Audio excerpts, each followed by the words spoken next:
Hello guys and welcome to episode 11 of our Vertesk game here in Anbennar.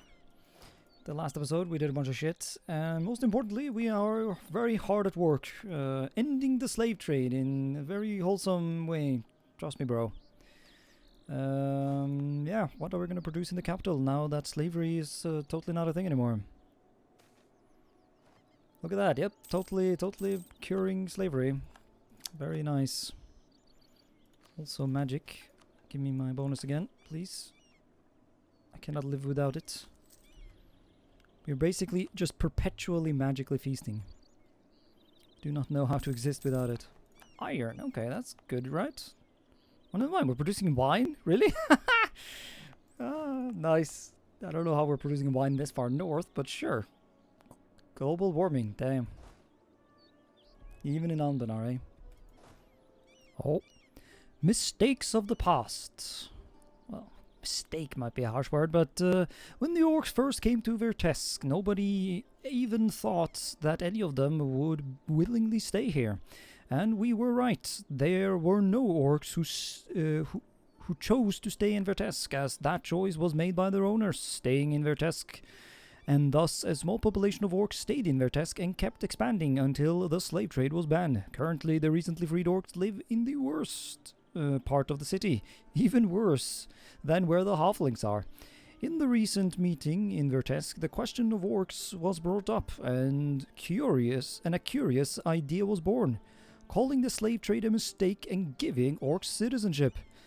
While some laughed at a mere proposition, most decided that using actually putting orcs to use, albeit without chains, would be beneficial to Vertesk. By improving their living condition and generally trying to atone for our previous misdeeds against orcs, we might get new useful hands in the city. Large and green hands which will surely find use in Vertesk. Right. Yeah, you know what? Maybe just we don't do that actually, because... Yeah, you know what? Never mind, I'm good. Nope, fuck orcs. I mean, don't fuck them. Stop fucking them and making half orcs. Purge them. Purge the lot. That's what I say. Man, this sucks. I really don't like the idea that I have to go against him like this, but I mean, you gotta do what you gotta do. The voices, I mean, the mission tree tells me that I must do it. So let's go before he gets any more allies, I suppose. I think we saw... Yep, there's his army. Sorry, bro, but you know how it is. How it goes sometimes. Oh, wow, wiped even. Oof. Now I feel even worse. Ah, here we go. Finally, I got this one again. Extra relations. Very nice.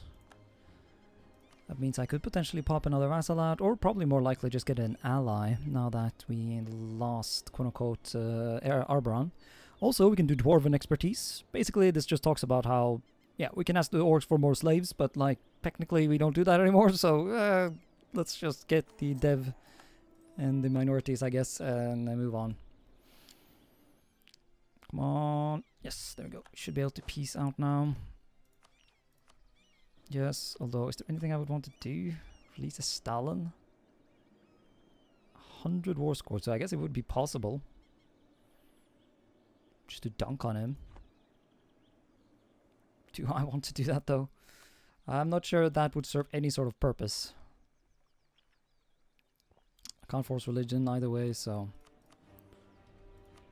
just fuck him up a bit. Or maybe actually stop his alliance with... Actually, fucking up Vex here wasn't really that hard, so maybe I just want to... Yeah, maybe just let them have this alliance.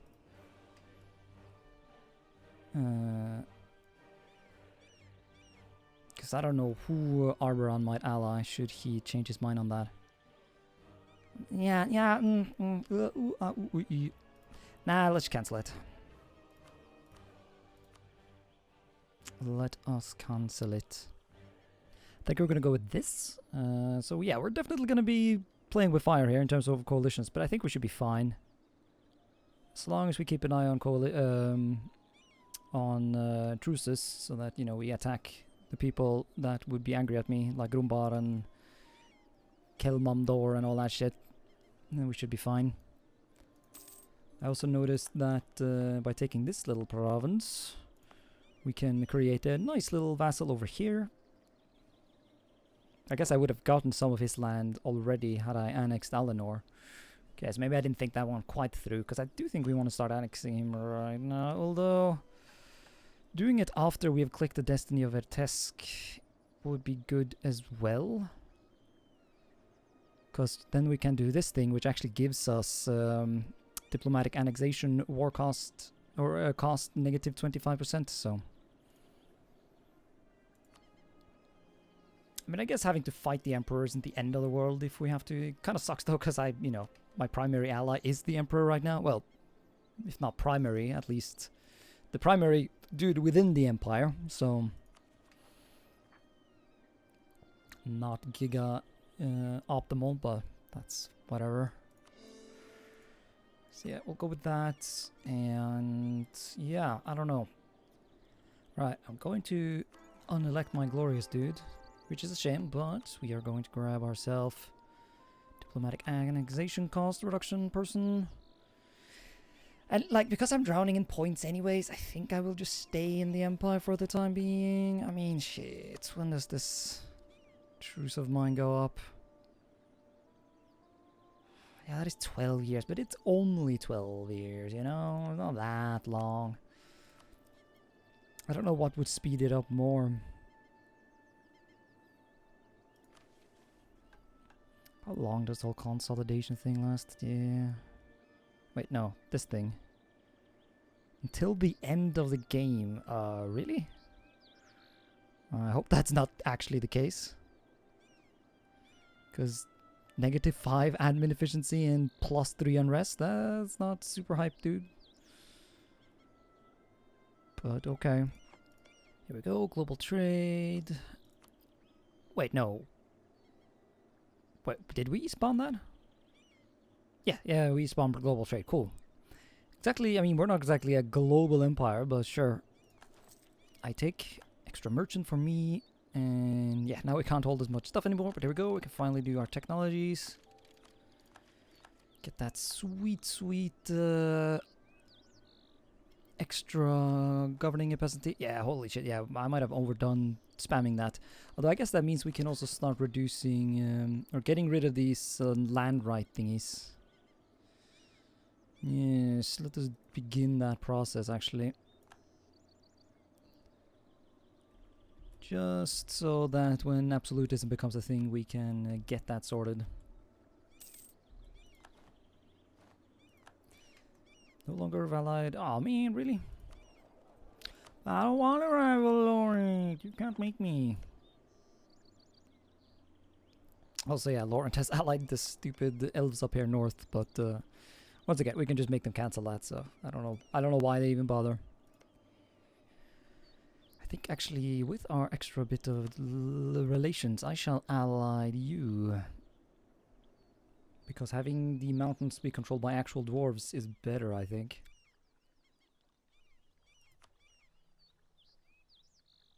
If I eventually want to conquer them. But of course, I don't really want to conquer it, the mountains that is.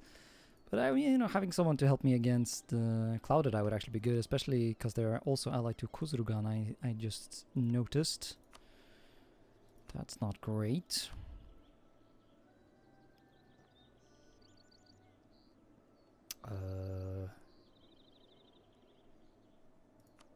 Wait. Oh. I never did fabricate on this shit, did I? Yeah, the whole fabricate claim on area thing is quite nice. Age of Witch Kings. Here we go. Absolutism and religious conflicts? But yeah, is there going to be another conflict in the Empire? I know there's supposed to be, but I don't know if that's actually in the game yet.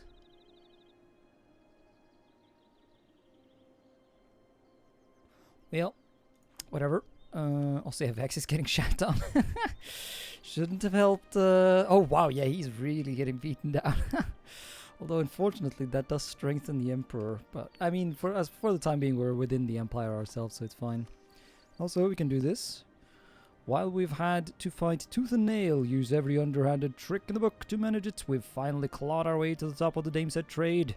Across the mountains of the Allen, the Witteroy, the Esmar, and even down the north of the Dameseer, buyers clamour for crates stamped with the seal of the Black Tower. It's quite the reversal to see our merchants in demand rather than the last resort for a discount on crates of goods that fell off the stern of a ship. But a welcome turn nonetheless. Extra merchant, very nice. Yeah, fuck trade ideas, bro. We're gonna be a trade nation without fucking trade ideas. Glorious it will be. Aha! So I decked on the elves and the gnomes again, and this time I actually brought a not crap navy, meaning we should be able to actually make it to these islands. Well, I say that. Wait, oh right, because they have a navy there, and shit, and that they actually have some boats. Okay, maybe we're celebrating just a tad bit too early here. Let me at least repair my ships before I run off. Alright, this is how the borders ended up looking. Pretty nice. I mean, Bjarnrik is basically back and up to full strength again, so good on him. It's probably going to take 4 fucking ever to annex him though, which sucks, but that is what it is. Like, more and more I'm thinking well, I don't know if it's going to be the next idea group, but I think I'm actually going to do influence instead of trade. Just because, you know, stacking that Diplo annexation seems like it could be really worth it. That, and I really want some Diplo rep and Diplo relate. Like, I genuinely need this more than I need more money from trade. So, also I noticed that over here in the North Citadel, if we upgrade this, we can actually get governing capacity modifier as a global modifier, which is pretty cool. It also gives a yearly legitimacy modifier once we become a monarchy, which is pretty great. So yeah, I'm definitely willing to spend a bit of money on that, to be sure. And there we go. It seems that the people have come to understand that in order for the North Citadel to be truly safe, it must be of the proper culture and religion, yes. Truly an outpost in these wild, untamed lands. This is fucking frustrating. I was still gonna do a real quick war against Grumbar here. But these fucking allies of mine have decided to guarantee them.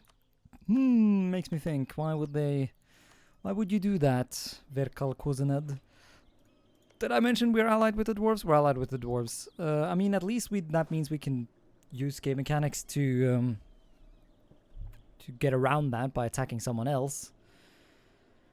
But that's still very annoying.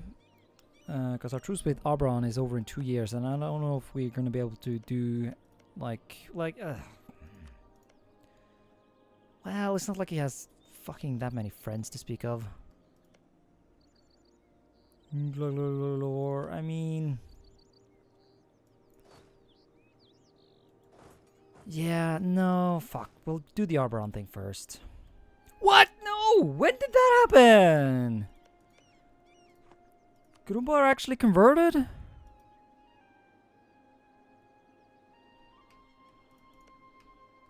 Damn it.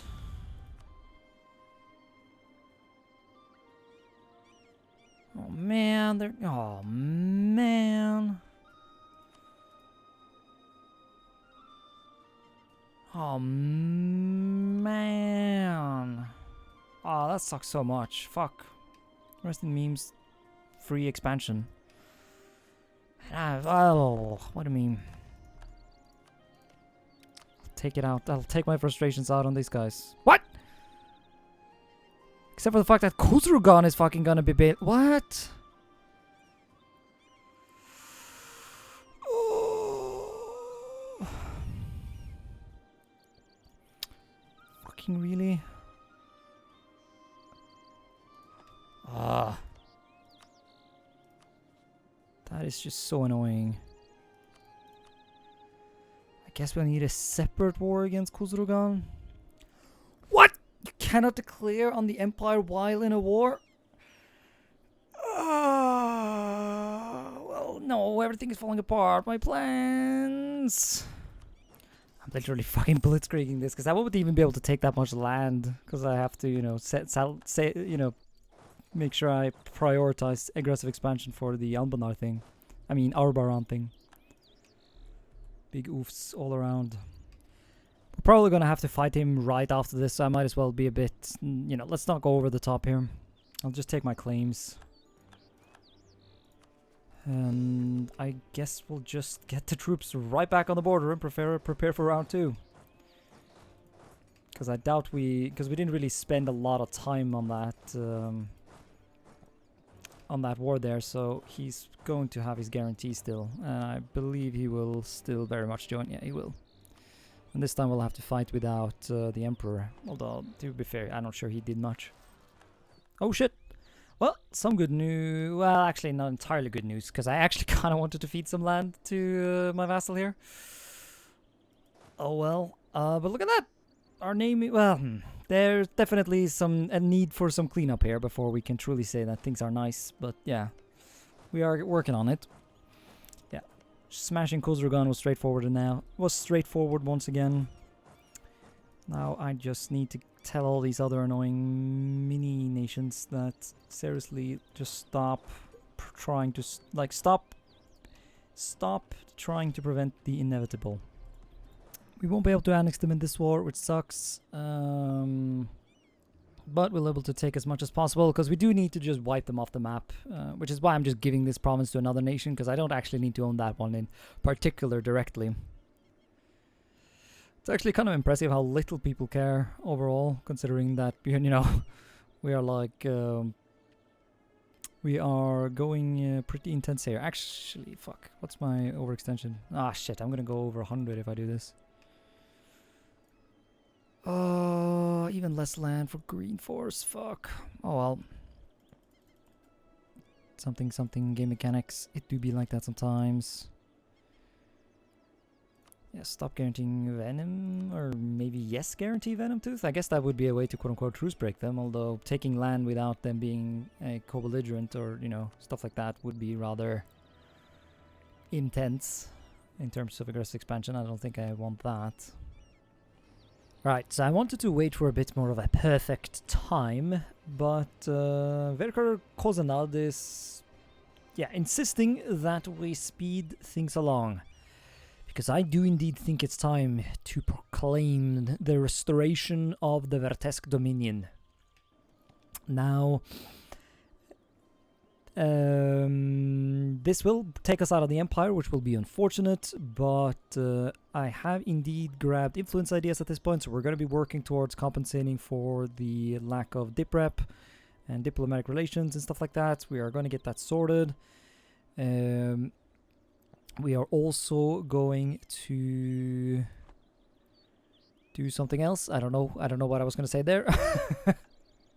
Oh yeah, but basically, yeah, because we have this annexing subjects thing. Also, yeah, I went back to purging orcs. But because we have this annexing subjects thing, we're not going to be annexing any more, well, subjects anytime soon anyways. So having shit Diplo rep for some time isn't that going to be that big of a deal. At least I hope so. It would be super awkward if, like, Lauren suddenly turned on me here. We will hopefully avoid that. Perhaps a royal marriage to secure our new friendship, yes. Because, of course, we are finally gonna ditch this whole republic thing and get some precious absolutism, which is another reason for why I'm speeding this along and doing this before we've finished off Arboron. So we can't like do all the consolidation stuff until I've annexed Westmoors anyways. The destiny of Vertesk. At the end of the Lilac Wars, Vertesk stood as a hollow shadow of itself. Our trade was crippled at Escan cities, and as Escan cities stood deserted, Garvard seemed inevitable, the hegemon of the Allen. Dame's Crown held a monopoly on the Empire's trade, but even with the odds stacked against us, Vertesk prospered, finding opportunity in every tragedy and threat. Since those days, our people have been united by a common goal. We've sought to reclaim our old glory and to forge a realm worthy of the name we now take. will no longer live in the shadow of Anbennar, but stand tall and proud, the Vertesk Dominion reborn. Yes. Also, ow. Stab hit. But yes, there we go. We can now become an actual proper empire. So yeah, shame about me losing my 666 powerful mage, but you know, the Larpium demands the Larpium demands sacrifices. I mean, I will admit that playing as a republic as this particular nation has actually been pretty good, because I've been able to have some pretty consistently massive mana generation, which has been nice.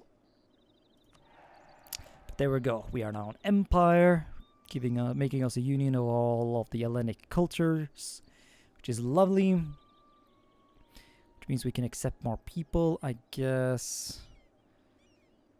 I will accept Eleanori for now.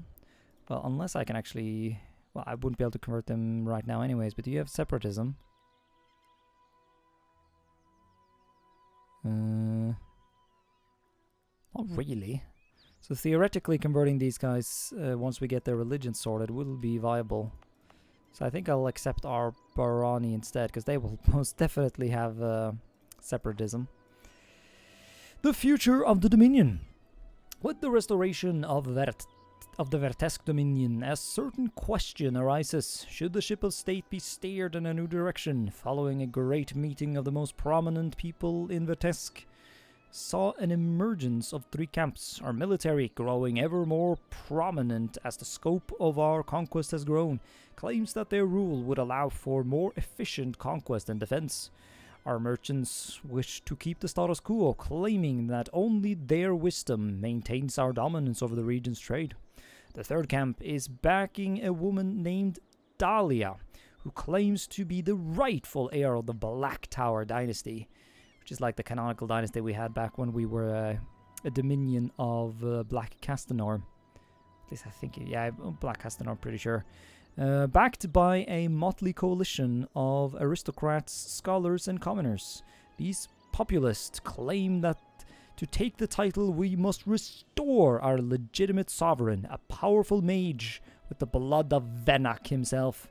However, the legitimacy of this claim is uncertain. Regardless of the path we choose, we are going to ruffle some feathers.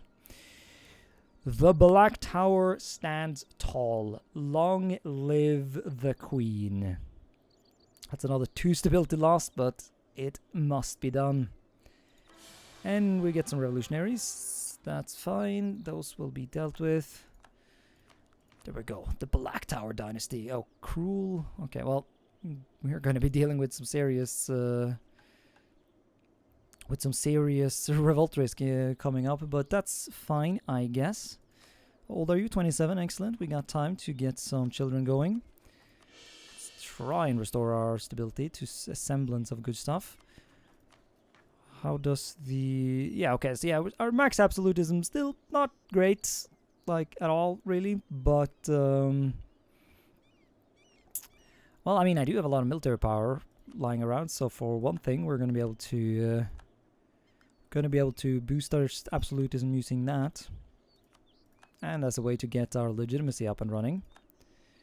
Yes, discipline, admin efficiency. Oh yes. So I didn't actually take the one that gives you yearly absolutism, but because I thought we could get it in an alternative way. Specifically, magical elite. Yeah, that seems larpium or suitably larpy. We do not get a unique government, but that's fine. Let us fix our shit. Max promoted cultures. I mean, yeah, I'm pretty confident that one is just best. Expanded Royal Court. Possible advisors, reform progress. Like, culture convert. I mean, I'm sure that would be lovely and all, but decentralized. I mean, getting those cultures accepted actually is really nice, because that means I can actually accept Aldenori culture as well. I'm pretty sure maintaining balance is always the best one here.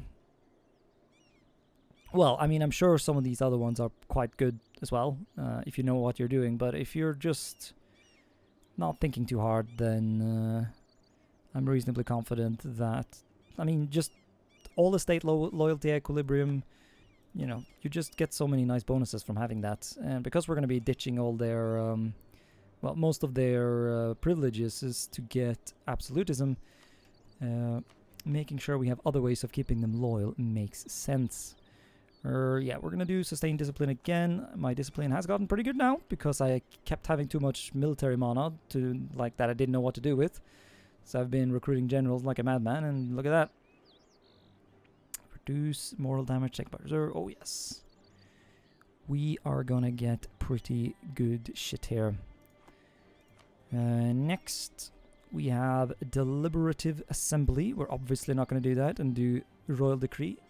Both because we get absolutism and because it is satisfyingly authoritarian and fits my LARPium.